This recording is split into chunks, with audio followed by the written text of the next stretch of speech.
I recently did a video on the biggest mistakes guys make in dating, which by the way, if you haven't checked it out, you should because it's excellent.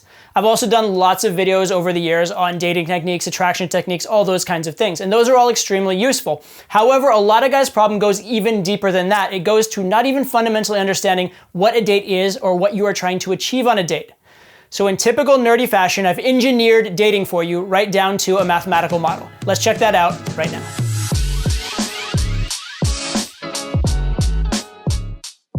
In order to get into exactly how you can personally be more successful on your dates, I first need to establish some parameters of what occurs on a date and what you're trying to accomplish.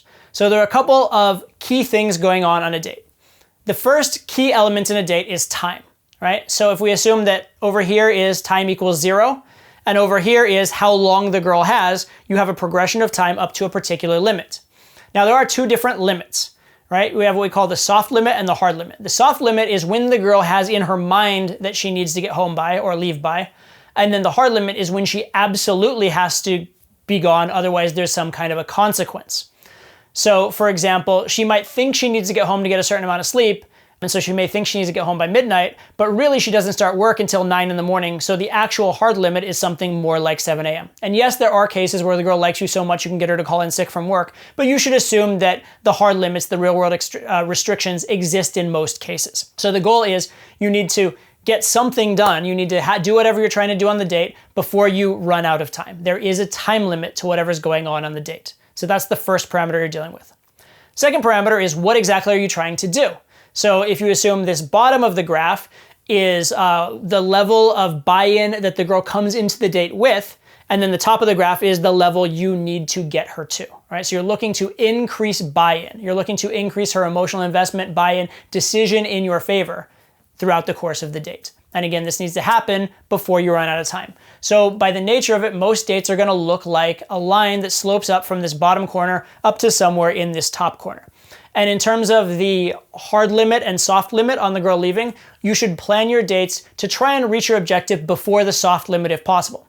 Now, it is the case that as you do better and better, that limit will be extended. If the date's going well, that limit will be extended and you'll get more time to work with, but you should still plan to succeed within the narrow window you're given. That way you're just gonna have extra time and leeway if it comes to it at a later time. Okay, so you have these bounds on the graph, you have this upward sloping line. And for the mathematically inclined out there, I would assume that the line will look somewhat like an exponential in the sense that your escalation will probably be a little like subtle and small at first, and then it will increase gradually because the more you escalate, the easier and easier it is to make big moves. And then also with logistics, as you get to more and more intimate logistical places, physical escalation and things like that can naturally go a lot faster. And then when you get close to a climactic moment on the date, things can escalate very, very fast indeed. So the shape probably is going to be something like an exponential function, at least in terms of the general shape. So far this probably seems pretty simple. Okay, you have a line going from the bottom corner to the top corner. Yay, Todd, super simple, whatever, no big deal. There are a couple of restrictions. First restriction is this: you cannot go too steep for too long. If you do go too steep for too long, the girl will become uncomfortable. Right? This is the equivalent to escalating too quickly, appearing to be too pushy, appearing to have an agenda. All of these things that we know are generally bad. Right? So if it's too steep for too long, that's a problem. Right? That's why time kind of matters. And this actually gets to one of the first mistakes that guys make in game, which is not escalating enough at first and then rushing all the escalation at the end. So if you say you have this parameter of time and you do no escalation, no escalation, no escalation, you're running out of time and you have to get to this level, well, by the nature, mathematically, you have to have a steep line. And if the line's too steep, it's now become impossible to succeed or virtually impossible to succeed. You want to be very careful about that, and that's why you actually want to start escalation early on in the date. You want to make some progress so that you're not forced into this steep escalation at the end that's going to make the girl uncomfortable. There's another parameter, which is that the line cannot go down by more than a certain amount. If things seem good and then they get worse, or things seem bad and they get worse, just if things seem to be getting worse, the girl will lose faith in the date. The girl will not like being on the date. It will feel like a bad date to her, and she will probably leave, and you may shorten your time even beyond the time you may have thought you would have had.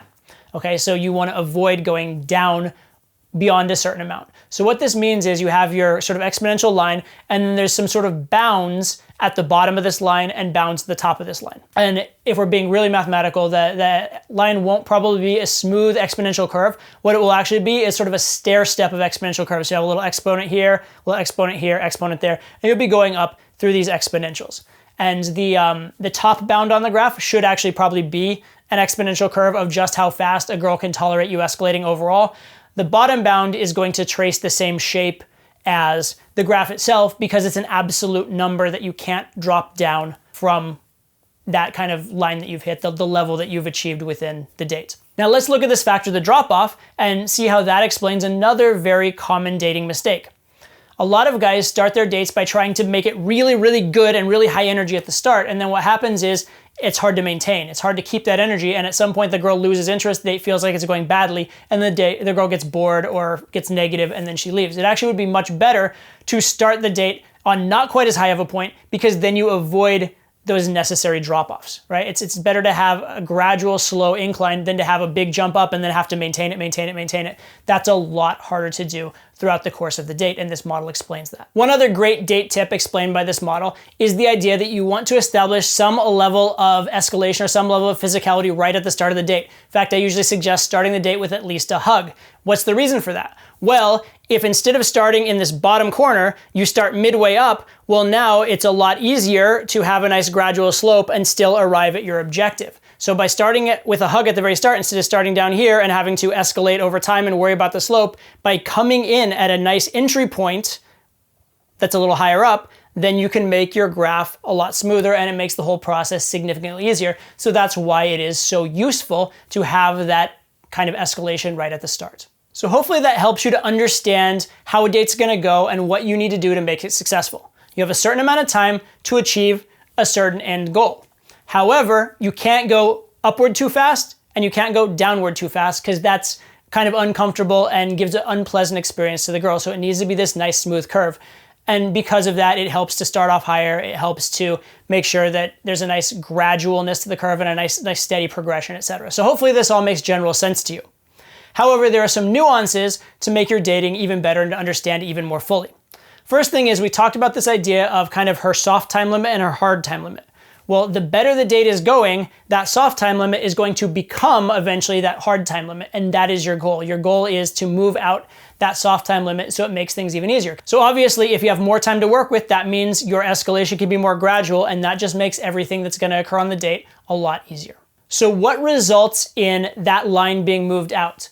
Well, generally, the more logical decisions the girl makes in your favor, the more good things in terms of the general vibe and feel of the date occur, the better off you're gonna be. And so positive kind of moments or positive events where you both agree you like each other tends to push that out.